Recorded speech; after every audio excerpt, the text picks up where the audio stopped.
애 딸린 아저씨와의 재혼 그리고 재산 분쟁. 당신 엄마 아니잖아요. 왜 우리 아빠 재산에 손대려고 해요? 재혼 5년 만에 남편이 쓰러졌다.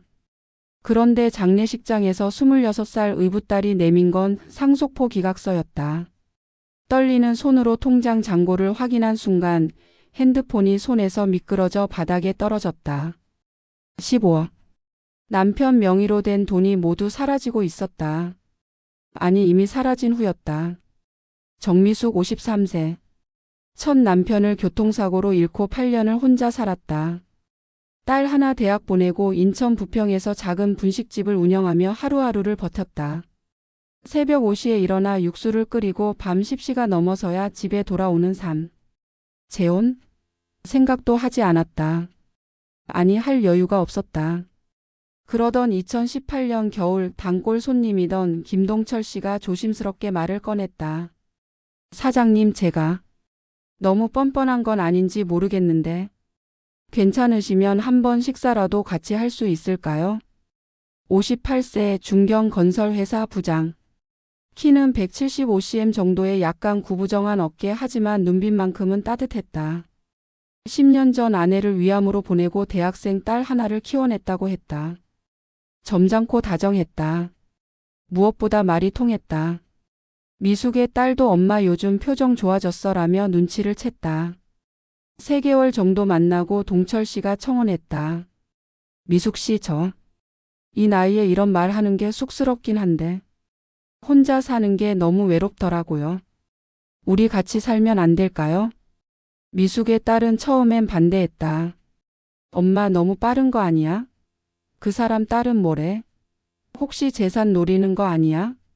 하지만 동철 씨는 확신에 차서 말했다. 우리 예진이도 좋아해요. 제가 말했더니 아빠 좋으시면 저도 좋아요라고 하더라고요. 걱정 마세요. 미숙은 그 말을 믿었다. 아니 믿고 싶었다. 혼자 사는 게 너무 힘들었으니까. 2019년 5월 미숙은 재혼했다. 작은 예식장에서 친구 몇 명만 부른 조촐한 결혼식이었다. 그런데 예진은 결혼식장에 나타나지 않았다. 미안해요. 예진이가 회사 일정이 있대요. 원래 좀 바쁜 애라. 동철 씨는 미안한 표정으로 둘러댔지만 미숙은 알고 있었다. 예진이 탐탁지 않게 생각한다는 걸. 하지만 시간이 지나면 나아지겠지 싶었다. 동철 씨는 부평 신도시에 30평대 아파트를 가지고 있었다. 미숙은 자신의 분식집을 정리하고 동철 씨 집으로 들어갔다. 보증금 5천만 원을 받았고 그 돈은 딸에게 전세 자금으로 보태줬다. 신혼 초 6개월은 정말 행복했다. 동철 씨는 새벽같이 출근하면서도 미숙을 위해 커피를 타놓고 갔다. 주말이면 함께 이마트에 가서 장을 받고 저녁엔 함께 TV를 보며 웃었다. 미숙의 딸도 엄마 진짜 좋아 보인다. 다행이다라며 안심했다. 하지만 예진은 완전히 달랐다. 한 달에 한 번 아버지 용돈을 받으러 올 때마다 미숙을 철저히 투명인간 취급했다. 현관문을 열고 들어서면서 인사 한마디 없었다. 아빠 나 왔어. 예진아 왔어? 밥 먹었어? 응 먹었어. 급한 일 있어서 빨리 가봐야 돼. 거실 소파에 앉아있는 미숙을 한 번도 쳐다보지 않았다. 미숙이 정성껏 차려놓은 밥상도 거들떠보지 않았다. 심지어 한 번은 미숙이 예진아 과일 먹고 가라고 말을 걸자 예진은 대답 대신 핸드폰만 들여다봤다. 동철 씨는 딸 앞에서만 작아졌다. 미안해요. 예진이가 원래 좀 까칠해요. 엄마 잃고 나서 좀 그래요. 이해해줘요. 미숙은 참았다. 예진이 20살에 엄마를 잃은 상처가 클 거라고 생각했다. 내가 어른이 되어야지 싶었다. 재혼 1년째 작은 사건이 있었다. 추석 때였다. 미숙은 일주일 전부터 준비해서 전을 부치고 나무를 묻혔다. 시댁 식구들이 온다고 했으니까.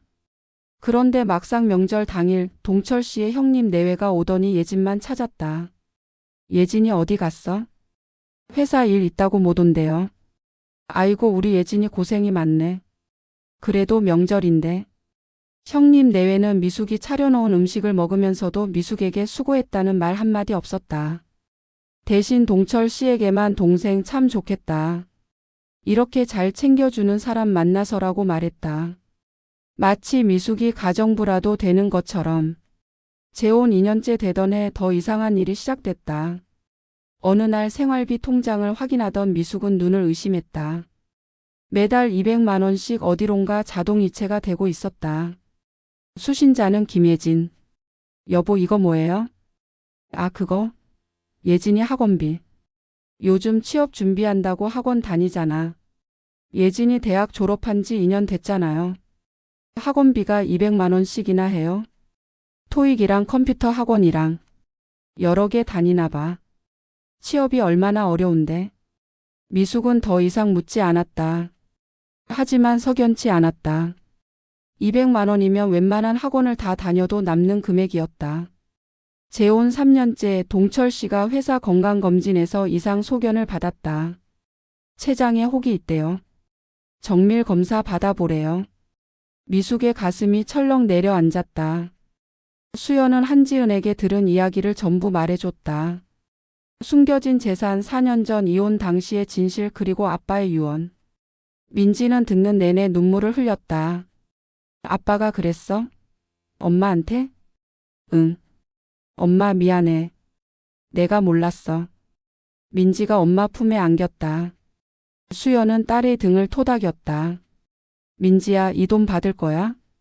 받아야지. 아빠가 준 거잖아. 그럼 그 돈으로 뭐 할 거야? 민지가 고개를 들었다. 눈물 젖은 얼굴로 웃었다. 엄마한테 줄 거야. 반은. 무슨 소리야? 너 받은 건데. 아니야. 원래 엄마가 받았어야 할 돈이잖아. 4억은 엄마 거야. 엄마는 괜찮아. 엄마는 맨날 괜찮다고만 하잖아. 이번엔 내 말 들어줘. 엄마 평생 고생만 했잖아. 이제는 편하게 살아야지. 수연의 눈에서 눈물이 흘러내렸다. 4년 동안 한 번도 울지 않았었다. 딸 앞에서는 강한 엄마로 남고 싶었으니까. 고마워 민지야. 엄마 아빠 용서할 수 있어? 수연은 잠시 생각했다. 모르겠어. 근데 미워하면서 살고 싶진 않아. 이제는. 집에 돌아와서 두 사람은 컴퓨터 앞에 앉았다. USB를 꽂았다. 영상이 재생됐다. 화면에는 병실 침대에 누운 김태준이 보였다. 많이 수척해진 얼굴. 그가 떨리는 목소리로 말하기 시작했다. 민지야. 아빠다. 미안하다. 아빠가 너무 많은 걸 잘못했어. 아빠가 엄마랑 이혼한 건 다른 여자가 생겨서였어. 근데 그것보다 더 나쁜 짓을 했어. 이혼할 때 재산을 숨겼어. 김태준의 목소리가 떨렸다. 왜 그랬냐면 솔직히 말하면 이기적이었어. 새로 시작하는 인생에서 돈이 필요했거든. 그래서 엄마를 속였어. 변호사 돈 써가면서 재산을 빼돌렸어. 하지만 재혼하고 나서 깨달았어. 내가 얼마나 비겁한 인간인지. 김태준이 눈을 감았다.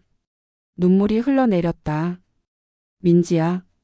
아빠가 너한테 주는 이 돈은 원래 내 엄마 거였어. 내 거 아니야. 엄마한테 줘. 그리고 엄마한테 전해줘. 미안하다고. 정말 미안하다고. 영상이 끝났다. 방 안이 조용했다. 한참 후에 민지가 입을 열었다. 엄마. 아빠 말대로 할게. 이 돈 전부 엄마 줄게. 민지야. 아니 나는 괜찮아. 나는 젊으니까 돈 벌 수 있어. 근데 엄마는 이제 쉬어야 해.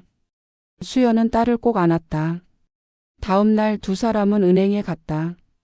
명의 이전을 마치고 민지는 8억을 수연 계좌로 이체했다. 엄마 이제 뭐 하고 싶어? 민지가 물었다. 수연은 한참을 생각했다. 카페 하나 차리면 어때? 작은 거라도. 그로부터 6개월 후 수연은 동네에 작은 카페를 열었다. 10평짜리 아담한 공간. 카페 이름은 다시 봄. 민지가 지어준 이름이었다. 엄마 인생에 다시 봄이 왔으면 좋겠어서. 카페는 소소하게 잘 됐다.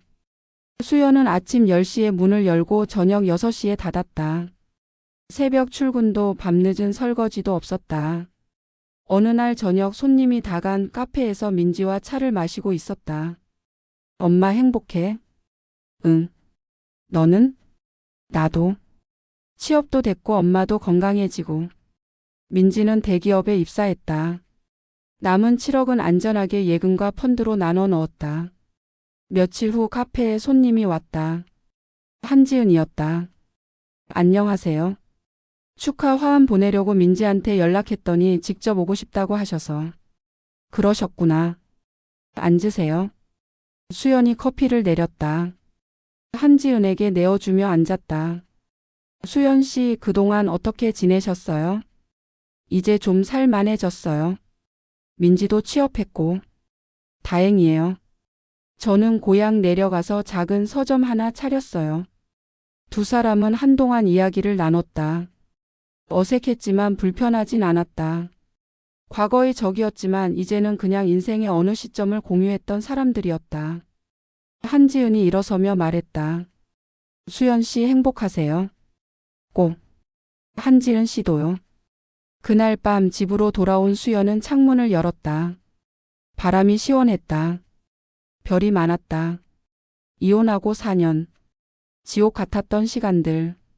새벽 출근길, 아픈 허리, 거친 손. 그 모든 게 헛되지 않았다. 딸을 지켰고 자존심을 지켰고 결국 여기까지 왔다. 전 남편 김태준.